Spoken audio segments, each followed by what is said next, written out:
The dinner was cheerful compared to the gathering in the smoking room. Eating and drinking had at least been a distraction from the embarrassment everyone felt. Playing bridge was out of the question in the general atmosphere of nerves, and after Odo Finsbury had sung Melisande in the Wood 2 whole times, music was completely avoided. At 11, the servants went to bed, announcing that the small window in the pantry had been left open as usual for Tobermory's private use. The guests did not go to bed. Instead, they read through the available batch of magazines. All of them.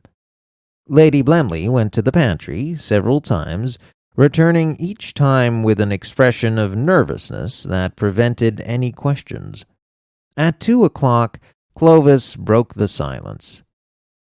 "He won't come back tonight. He's probably in the local newspaper office right now, sharing what he knows with journalists. It will be the event of the day." Having made his contribution to the general cheerfulness, Clovis went to bed. One by one, the various members of the house party followed his example. The next day, servants taking round the early tea made the same announcement in reply to the same question. Tobermory had not returned.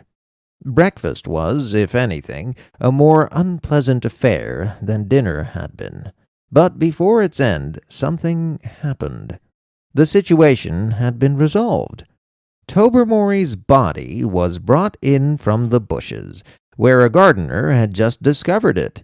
From the bites on his throat and the yellow fur under his claws, it was evident that poor old Tobermory had fallen in combat with the big Tom from the church.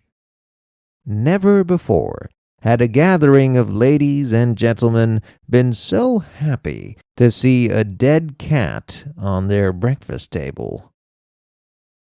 By midday, most of the guests had left, and after lunch, served in the smoking room instead, Lady Blemley had sufficiently recovered to write an extremely angry letter to the pastor of the nearby church about the loss of her beloved pet.